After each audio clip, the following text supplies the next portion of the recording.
जेव्हा आपण डॉक्टर बाबासाहेब आंबेडकरांच्या सामाजिक क्रांतीचा विचार करतो, तेव्हा महाडचा सत्याग्रह किंवा काळाराम मंदिर सत्याग्रह आपल्या डोळ्यांसमोर येतो. पण या सगळ्या आंदोलनांचा पाया, त्यांची मूळ ऊर्जा कुठे दडली होती माहीत आहे? ती दडली होती 20 जुलै 1924 या तारखेमध्ये. याच दिवशी बाबासाहेबांनी एका अशा संघटनेची स्थापना केली, जिने पुढे जाऊन कोट्यावधी शोषितांच्या संघर्षाला दिशा दिली. ती संघटना म्हणजे बहिष्कृत हितकारिणी सभा. आजच्या व्हिडिओमध्ये आपण याच ऐतिहासिक घटनेचा रंजक इतिहास जाणून घेणार आहोत. 1923 मध्ये बाबासाहेब लंडनहून उच्च शिक्षण पूर्ण करून भारतात परतले होते. समाजात कमालीची विषमता आणि अस्पृश्यता होती. तळागाळातील समाजाला संघटित करण्यासाठी एका मजबूत व्यासपीठाची गरज होती.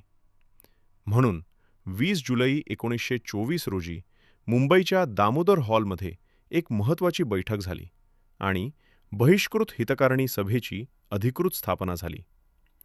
या सभेचे अध्यक्ष सर चिमणलाल सेटलवाड होते, तर बाबासाहेब स्वतः या सभेचे कार्यकारी समितीचे अध्यक्ष होते. अस्पृश्यांच्या समस्या थेट सरकार दरबारी मांडणे हा या सभेचा मुख्य उद्देश होता. या सभेच्या माध्यमातून बाबासाहेबांनी समाजाला एक महामंत्र दिला, जो आज घराघरात पोचला आहे. शिकवा, चेतवा आणि संघटित करा. केवळ भाषणे न ठोकता या सभेने प्रत्यक्ष काम सुरू केले. गरिबांच्या मुलांसाठी सोलापूरमध्ये पहिले वसतिगृह सुरू करण्यात आले. मुंबईत मोफत वाचनालये, अभ्यासिका आणि रात्रशाळा सुरू झाल्या. बाबासाहेबांचा ठाम विश्वास होता की जोपर्यंत समाज शिकणार नाही, तोपर्यंत तो आपल्या हक्कांसाठी चेतणार म्हणजेच जागृत होणार नाही. बहिष्कृत हितकारिणी सभा ही केवळ एक संस्थान होती, तर ती बाबासाहेबांच्या पुढील सर्व आंदोलनांची प्रयोगशाळा होती. याच सभेच्या कार्यकर्त्यांनी पुढे जाऊन महाडच्या चवदार तळ्याचा ऐतिहासिक संघर्ष यशस्वी केला. दलित चळवळीला बौद्धिक आणि कायदेशीर अधिष्ठान मिळवून देण्याचे काम या सभेने केले.